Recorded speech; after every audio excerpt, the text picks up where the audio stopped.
السلام عليكم ورحمة الله وبركاته.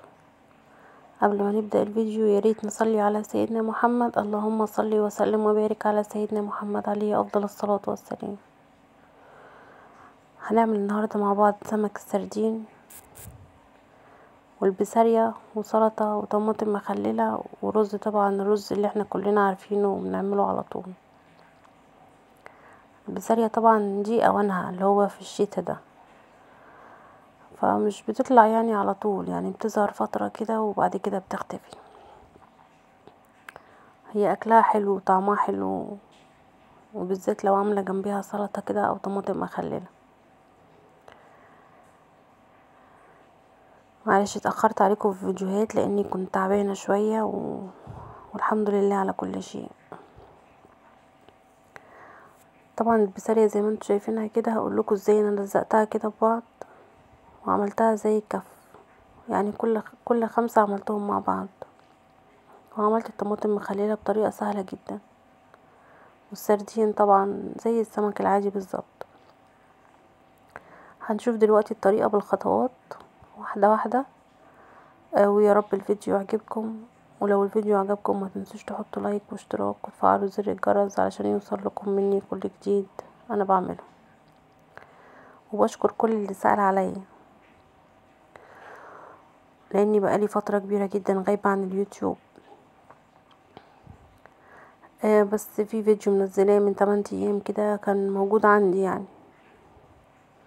تعالوا بقى ندخل في المحتوى بتاع الفيديو. هنعمل النهاردة مع بعض بسارية كده، جبتها نضفتها شلت راسها وبطنها من جوه، كم واحدة سردين كده. جبت السمك ده عصرت عليه ليمون طبعا بعد ما نقعته وسبته شوية فترة منقوع. والبسارية طبعا غسلتها غسلة جامدة. طبعا الفيديو ده عندي من ساعة ما عملت فيديو مشتريات بتاعة الحلقة.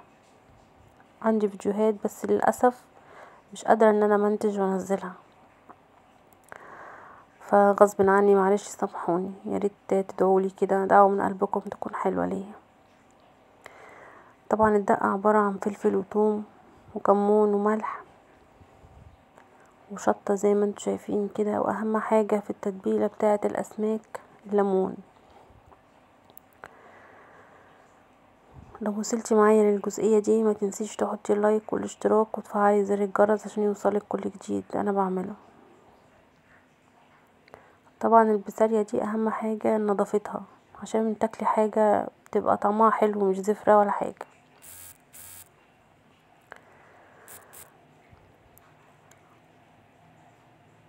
طبعا انا كده تبلت السمك.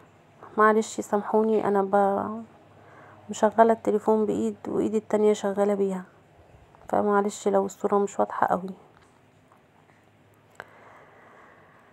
كده. انا تبلت خلاص. طبعا الفيديو ده انا عاملاه من قبل ما اتعب بكتير، بس انا بسجل لكم الفيديو دلوقتي يعني الحمد لله الحمد لله. هنا بقى حطيت بقية التتبيلة كلها على البسارية. حطيت ملح بقى وكمون وليمون وشطة وكده، تبلت بيها البسارية كده زي ما انتوا شايفين. هسيبها شوية فترة كبيرة يعني كده في التتبيلة بتاعتها دي عشان تاكل من ملحها وكمونها وكده.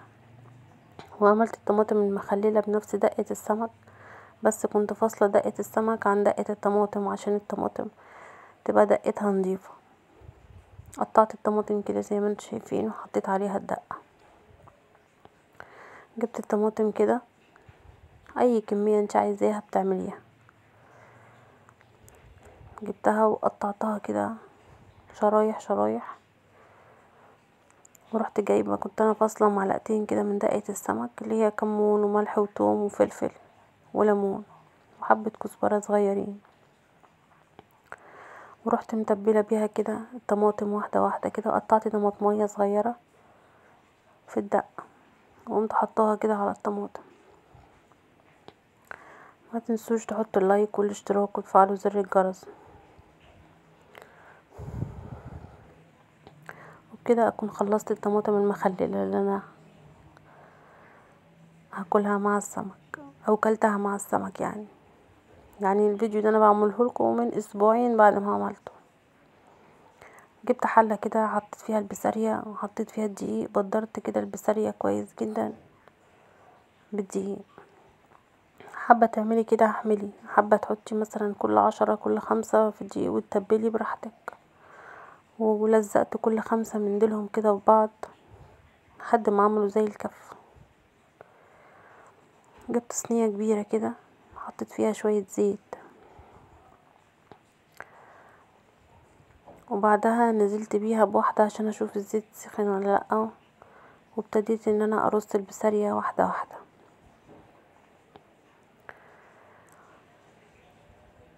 شكرا على كل اللي بيدعمني حتى لو بكلمه، شكرا على تعليقاتكم الجميله ليا، بشكركم على دعويكم ليا. دايما كده يا رب في ظهري. هنا بقى ابتديت ارص البسارية كده في الزيت، طبعا مش هنشف عليها قوي. جينا بقى للسردين. السردين حطيت كده الدقيق على السردين وتبلته كويس جدا علشان اقليه. طبعا البسارية زي ما انتوا شايفين كده مطلعاها مش ناشفة قوي علشان سنانا. والرز طبعا عملته معاكم كذا مرة. بجيب البصلاية بحمرها في الزيت، وبعد كده بحمرها قوي، وبعد كده بنزل عليها بالمية. اول ما المية بتغلي معايا بنزل عليها بالملح والكمون والرز، واول ما الرز بيتشرب بوطي عليه خالص وبيطلع معايا الرز بالشكل ده.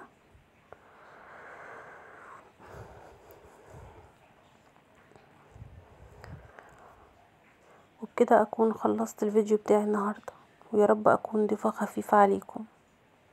وبشكركم وبشكر كل اللي بيدعمني، وبشكر كل واحد قال لي كلمة حلوة في الكومنتات. ويا ريت مش تنسوني من دعويكم.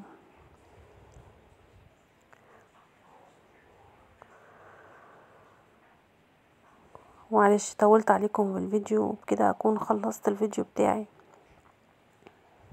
وزي ما انتوا شايفين كده البسارية عملتها ملزقاهم في بعض كده. طول ما انتي بتحبي الحاجة اللي بتعمليها ربنا هيخلي الحاجة حلوة في عينك وفي بقك وفي حياتك.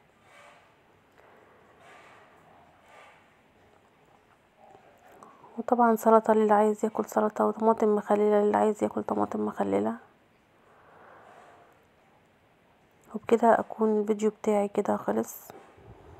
معلش اعذروني لان صوتي تعبان، غصب عني كان لازم انزل فيديو. سامحوني يعني لو صوتي مش واضح قوي، غصب عني يعني. وشكرا ليكم، والسلام عليكم ورحمة الله وبركاته.